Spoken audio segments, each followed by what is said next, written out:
Hello everyone. Today I will explain you class 7th history chapter number 7 and I will start from the first question answers, book question answers. What kind of exchange took place between nomadic pastoralist and settled agriculture? तो nomadic pastoralist होते हैं जो लोग जो कि पशुओं को पालते हैं और एक जगह से दूसरी जगह पे उनको लेके जाते हैं, उनका कोई एक परमानेंट फिक्स प्लेस नहीं होता।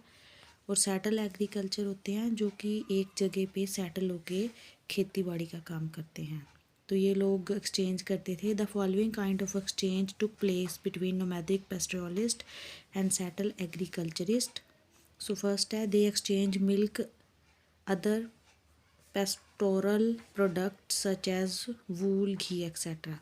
वे मिल्क को एक्सचेंज करते थे और जो पशुओं से उनको वूल मिलती थी और घी मिलती थी वो एक्सचेंज करते थे। Second point, agriculturist gave them grain, cloth, utensils and other products. और जो एग्रीकल्चरिस्ट होते थे, खेती बाड़ी करते थे, उनके बदले उनको ग्रेन देते थे, क्लोथ देते थे, कपड़े देते थे और अदर प्रोडक्ट्स देते थे। नेक्स्ट क्वेश्चन है, how was the administration of A home और स्टेट ऑर्गेनाइज्ड। कैसे अहोम की जो स्टेट थी वो ऑर्गेनाइज थी, इतनी अच्छे से व्यवस्थित थी। सो आंसर था the administration of the Ahom state was organised in the following manners. सबसे फर्स्ट है the Ahom state depended upon forced labour और paiks. The census of the population was taken. Each villages had to send a number of pake by rotation. People from heavily populated area were shifted to less populated area places. Home clans were thus broken up. And fifth है, by the first half of 17th century the administration became quite centralized. तो इसका first point है कि ये जो state है वो forced labour पर डिपेंडेंट थी, ठीक है, जिनको पेक कहते थे। हर साल क्या होता था, पॉपुलेशन की कैलकुलेशन होती थी। Each village had to send a number of, हर विलेज को ये जो फोर्स लेबर है, पेक है, इनको भेजा जाता था रोटेशन वाइज, पहले एक विलेज, फिर दूसरे विलेज, फिर तीसरे विलेज। और पीपल वर जो हैवी ज़्यादा पॉपुलेटेड एरिया वाले लोगों को शिफ्ट किया जाता था लेस पॉपुलेटेड एरिया वाले में।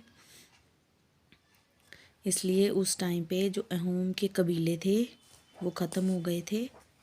सो by the first half of 17th century क्या हुआ था, वो क्वाइट सेंट्रलाइज थी जो अहोम की एडमिनिस्ट्रेशन थी। नाउ नेक्स्ट क्वेश्चन है, what change took place in varna based society. So the answer is the following changes took place in varna based societies. Number 1, the smaller caste और jati emerged in within varna. Many tribes and social groups were taken into caste-based society and given the status of jati. Specialized artisans, smith, carpenter and masons were also recognized as separate jati by the Brahmins. Jati rather than varna became the basis for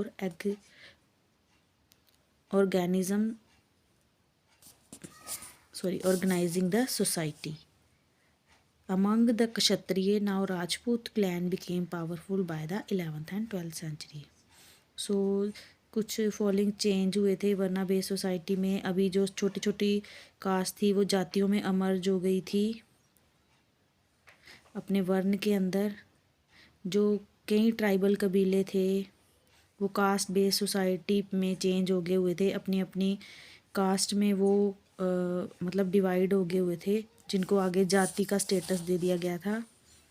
छोटी छोटी, जैसे एक बड़ी जाति में छोटी जातियाँ बनती हैं। थर्ड है जो स्पेशल आर्टिशंस लोग थे, जैसे ब्लैक स्मिथ हो गया, है ना, कारपेंटर हो गया, लोहार हो गया, मिस्त्री हो गए, उनको एक सेपरेट जाति में डिवाइड कर दिया गया था ब्राह्मण्स के द्वारा। जाति आगे वर्ण में डिवाइड हो गई हुई थी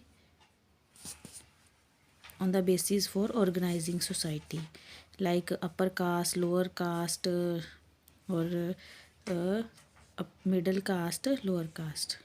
और क्षत्रियों में जो राजपूत न्यू राजपूत जो क्लैन था वो भी पावरफुल हो गए थे 11th और 12th सेंचुरी में। सो नेक्स्ट है, how did tribal society change after being organised into A state. जो ट्राइबल सोसाइटी थी जब वो कैसे ऑर्गेनाइज्ड हुई, कैसे वो स्टेट में चेंज हुई। So the tribal society change into the following manners. They begin to involve a centralised administrative system. Some social division within a tribal society also took place. Tribal king began to grant land to Brahman, poet and scholars. Tribal kings also wished to be recognized as other famous kings of the subcontinent, such as tribal kingdom began to annex smaller neighboring kingdom. For example, Ahom annexed kingdom of Chotian and Khoj-Hajo. In order to build a large state, Ahom used firearms.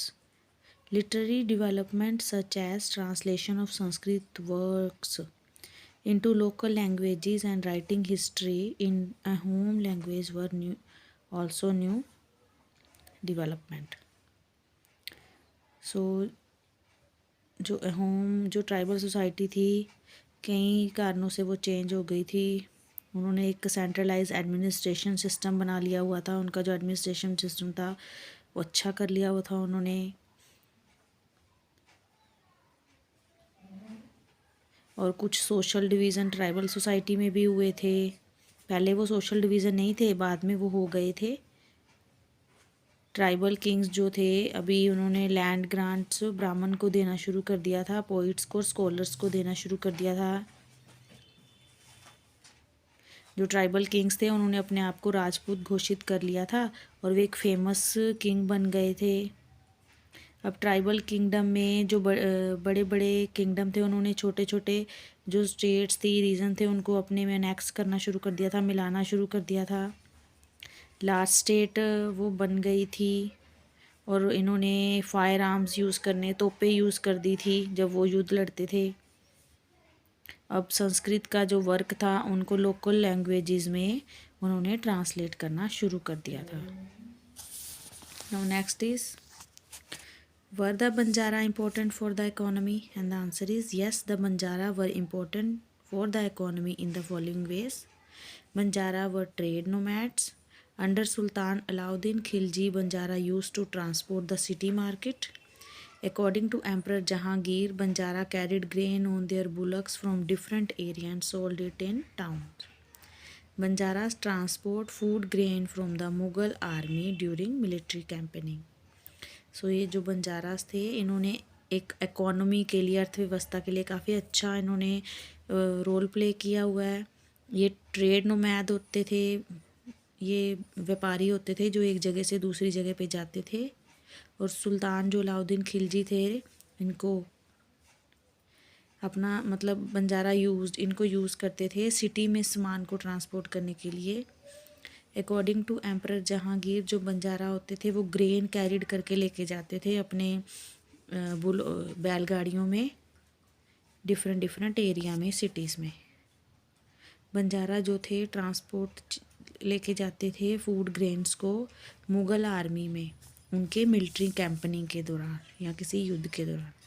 Now next question है, in what ways was the history of Gond different from that of the Ahom? Were they any similarities? So there were following differences in the history of Ahom and Gonds. So first Ahom का है, Ahom expanded their rule by waging wars against kingdom of Chotias and Khoj-Hajo. They did not have marriage alliances. Gond were influenced by Rajput. In order to gain power and recognition, they had marriage alliances with Rajputs.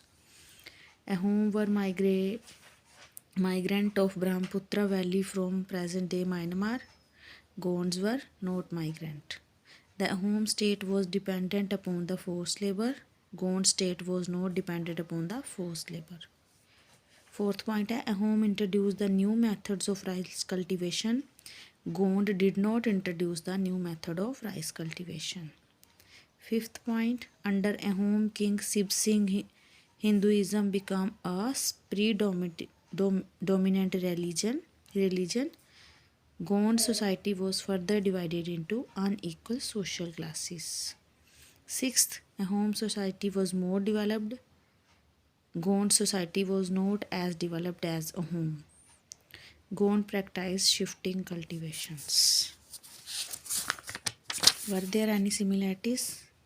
Yes, Ahom and Gonds have following similarities. Both the tribal state were attracted by Mughal at different times. Attacked by Mughals at different times. They become a cause of their decline. Both of them, in order to enjoy raised social status, pleased Brahman by granting them lands. So this is the explanations of chapter number 7, history. Now I am going to end this lecture. Thank you.